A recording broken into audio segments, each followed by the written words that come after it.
నేనొక రహస్యం చెప్తాను, జాగ్రత్తగా వినండి. టిక్టాక్ మాతృ సంస్థ బైట్ డాన్స్ ఉంది కదా, వాళ్ళు చైనాలో చూపించే టిక్టాక్ వేరు, ప్రపంచానికి మనకి చూపించే టిక్టాక్ వేరు. ఇది పొరపాట్లు జరిగింది కాదు, ఇదొక పక్కా ప్రణాళిక, ఒక కుట్ర. ఈ తేడా ఎందుకు పెట్టారనుకుంటున్నారు? వాళ్ల వ్యూహం చాలా సింపుల్, చాలా స్పష్టంగా ఉంది. వాళ్ల ప్రజలకి పాలకూర అంటే బలాన్నిచ్చే కంటెంట్, మిగతా ప్రపంచానికి నల్లముందు అంటే మెదడును మొద్దుబార్చే కంటెంట్. వాళ్లని మేధావులుగా మార్చాలి, మనల్ని బానిసలుగా చేయాలి. చూడండి, చైనాలో వాళ్ల పిల్లల ఫీడ్లో సైన్స్ ప్రయోగాలు, మ్యూజియం టూర్లు, దేశభక్తికి సంబంధించిన వీడియోలొస్తాయి. మరి మన పిల్లల ఫీడ్లో ఏమొస్తుంది? అర్థంపర్థం లేని డాన్సులు, పిచ్చి ప్రాంకులు. నిపుణులు దీన్నే spinach for China, opium for the world అని పిలుస్తున్నారు. అంటే వాళ్ల పిల్లలకి పౌష్టికాహారం, మన పిల్లల మెదళ్లకి మాత్రం విషం. దీన్ని సోషల్ ఇంజనీరింగ్ అంటారు. అంటే ఇదొక మానసిక యుద్ధం. చూడండి, ఆలోచించే తరం ఎప్పుడూ ప్రమాదకరం, కానీ మత్తులో మునిగిపోయిన తరం ఒక పెద్ద మార్కెట్. ఇది పోటీ దేశాల యువతను మానసికంగా నిర్వీర్యం చేయడానికి వేసిన ఒక వ్యూహాత్మక ధాడి. సరే, ఇప్పుడు దేశాల గురించి పక్కన పెట్టి మీ గురించి మాట్లాడుకుందాం. రాత్రి 10 గంటలకు పడుకుందామని బెడ్ ఎక్కుతారు. సరే, ఒక్క 5 నిమిషాలు చూసి పడుకుందాంలే అని ఫోన్ చేతిలోకి తీసుకుంటారు. కానీ తల పైకెత్తి చూసేసరికి టైం రాత్రి 2 గంటలవుతుంది. అవునా? మీ కళ్ళు మండుతుంటాయి, ఒళ్లంతా అలసిపోయి ఉంటుంది. అయినా ఆ బొటనవేలు మాత్రం ఆగదు, స్క్రోల్ చేస్తూనే ఉంటుంది. అసలు ఎందుకు ఆపలేకపోతున్నారు? ఏంటి మిమ్మల్ని ఆపుతున్నది? ఇది మీ బలహీనత అని మాత్రం అనుకోకండి. ఇది మీ తప్పు కాదు, ఇది ఒక పక్కా డిజైన్ ఫలితం. ఈ రోజుల్లో దీన్నే బెడ్ రాటింగ్ అని పిలుస్తున్నారు. మీరు ఆపలేకపోతున్నారు ఎందుకంటే మిమ్మల్ని ఆపనివ్వకుండా వాళ్లు దాన్ని డిజైన్ చేశారు.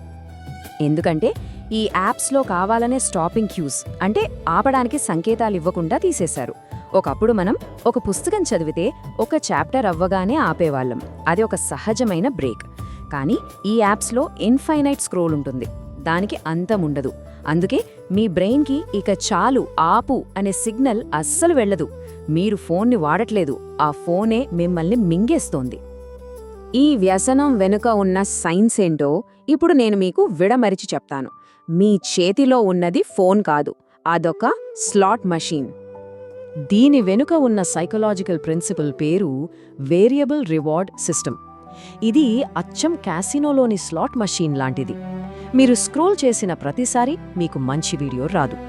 10 చెత్త వీడియోల తర్వాత ఒక్కసారిగా ఒక మంచి వీడియో వస్తుంది.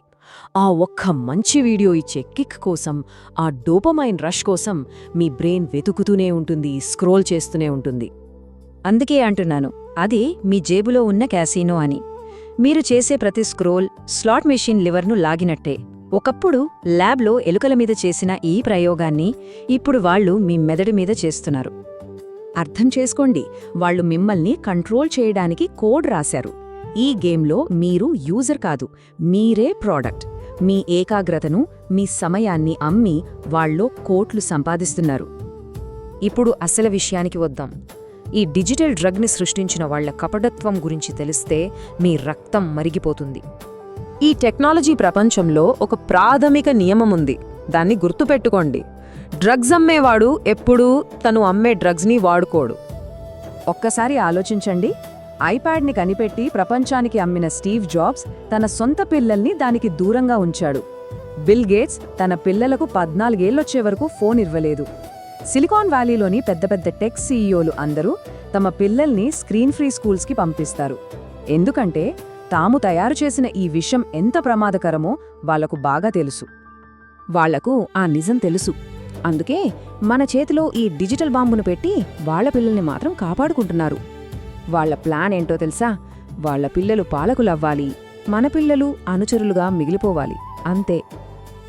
ఈ డిజిటల్ మహమ్మారి మన సమాజాన్ని, ముఖ్యంగా మన దేశ భవిష్యత్ను ఎలా నాశనం చేస్తోందో నేనిప్పుడు వివరిస్తాను. దీని ఫలితమే బ్రెయిన్ రాట్, అంటే మెదడు కుళ్ళిపోవడం. మన యువతలో ఆలోచించే శక్తి చచ్చిపోతోంది. ఒక్క పేజీ పుస్తకం చదవడానికి ఓపికుండట్లేదు. 10 నిమిషాలు ఒకే పని మీద దృష్టి పెట్టలేకపోతున్నారు. ఒక తరం జాంబీలుగా మారిపోతోంది. ఇదే సమయాన్ని మనం స్కిల్స్ నేర్చుకోవడానికి వాడితే మన దేశం ఎక్కడికో వెళ్ళిపోతుంది. కానీ మనమేం చేస్తున్నాం? రీల్స్ చూస్తూ, ఫ్యాన్ వార్స్ చేసుకుంటూ సమయాన్ని చంపేస్తున్నాం. ఇది కేవలం టైం వేస్ట్ కాదు, ఇదొక ఆర్థిక యుద్ధం. ఈ యుద్ధంలో ఆయుధాలు తుపాకులు కావు, కంటెంట్. మన ఏకాగ్రతను దొంగిలించి మనల్ని ఓడిస్తున్నారు. కానీ ఇంకా సమయం మించిపోలేదు. ఈ డిజిటల్ బానిసత్వం నుండి బయటపడటానికి ఒక మార్గముంది. ఇది కేవలం కొన్ని టిప్స్ కాదు, ఇది మీ మానసిక స్వాతంత్ర్యం కోసం మీరు చేసే పోరాటం. ఈ మాయ నుండి బయటపడటానికి ఇవి మీ ఆయుధాలు. నంబర్ 1, మీ బెడ్రూమ్ ఒక పవిత్రమైన స్థలం.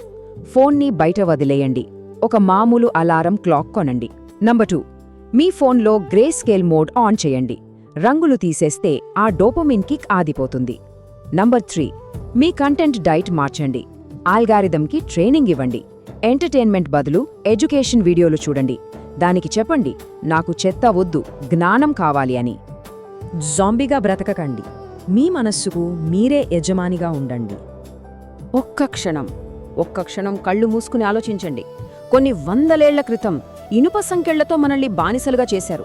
మనం పోరాడి భౌతిక స్వాతంత్రం సంపాదించుకున్నాం. కాని ఈరోజు మనం మళ్లీ బానిసలమయ్యాం.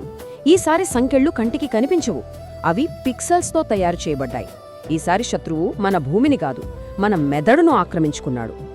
నువ్వు స్క్రోల్ చేస్తున్న ప్రతి నిమిషం నీ స్వంత సామ్రాజ్యాన్ని కూల్చుకుంటూ ఇంకొకరి సామ్రాజ్యాన్ని నిర్మిస్తున్నావు. ఇక చాలు, లే, ఆ ఫోన్ని పక్కన పెట్టు. నువ్వు పుట్టింది స్క్రోల్ చేయడానికి కాదు, శాసించడానికి. ఈ మానసిక బానిసత్వం నుండి విముక్తి పొందండి. ఈ విప్లవంలో భాగం కండి. మేల్కొండి, పోరాడండి, గెలవండి. జై హింద్.